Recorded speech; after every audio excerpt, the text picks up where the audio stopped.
জীবনে সফল হতে গেলে তিনটা ব্যাপার মাথায় রাখবেন, এটা বলে আমি শেষ করব। তিনটা ব্যাপার ইনশাআল্লাহ আপনি যে স্টেজের স্টুডেন্ট হন, আপনি যা চিন্তা করছেন আপনি সফল হবেন। এক নাম্বার, বাবা মার দোয়া নেবেন। মা যদি বেঁচে থাকে মায়ের পায়ের নিচে বসে থাকেন, কান্নাকাটি করেন। মারা অনেক সময় বয়স হয়ে যাওয়ার কারণে একটু উল্টাপাল্টা বলতে পারে, এটা মনে কিছু নেওয়া যাবে না। মা তো বলতে পারে, পা ধরে তাকে মাপ চান, ক্ষমা চান, মায়ের দোয়া নেন, জীবন বদলে যাবে। কোথায় যাবেন আপনি চিন্তা করতে পারবেন না। বাবা বেঁচে থাকলে বাবার দোয়াটা নেন। দুই নাম্বার হচ্ছে অধ্যাবসায় লাগবে, অধ্যাবসায়টা লাগবে এবং কিভাবে পড়তে হবে সেটা আমি বলেছি, সিস্টেমটা আমি বলেছি। নাম্বার 3, গোপন গুনাহ ছেড়ে দিতে হবে, গোপন ইবাদত করতে হবে। গোপন গুনায় যারা লিপ্ত, স্যার আমার মধ্যে ওই চিন্তাটাই আসতেছে না স্যার, আমি যে বিয়ে করবো ওই মানে ওই টাকা যেটা আমার মধ্যে নাই, ওই আগ্রহটা আমি হারিয়ে ফেলেছি স্যার, আমি এরকম ছিলাম না। এই জন্য দয়া করে কেউ যদি এর আশেপাশে থাকেন দূরে থাকেন ভাই, ধ্বংস হয়ে যাবে। এমন গোপন গুনাহ, এটা এমন ভয়ঙ্কর ভয়ঙ্কর রোগ আপনার হবে যেটা বংশে আপনার হয় নাই কারো, এবং এমন রোগ আল্লাহ মাফ করে হতে পারে যেটা কাউকে শেয়ারও করতে পারবেন না।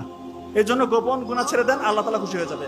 আল্লাহকে রাজি খুশির জন্য গোপন গুনাহ ছেড়ে গোপন ইবাদত করেন, তাহাজ্জুদের সালাত আদায় করেন।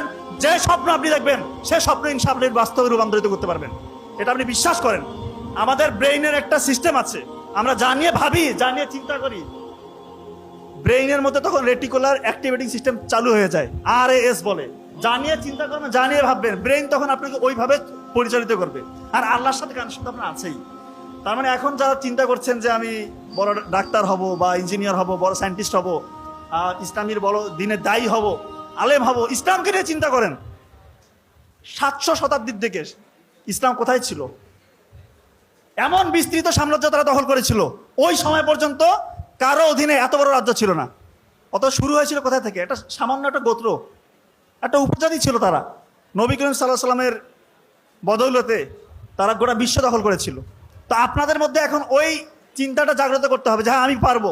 শুধু ডাক্তার ইঞ্জিনিয়ার হলে হবে না, এমন কিছু করতে হবে ইসলামের কাজে যেন লাগে। ইসলামের জন্য নিজেকে ডেডিকেশন নিয়ে আসি নিজের মধ্যে, যে ইসলামের জন্য আমি কাজ করব। গোপন ইবাদত করেন, আপনি যা চাচ্ছেন তাই পাবেন ইনশাল্লাহ। আশা করছি বুঝতে পেরেছেন।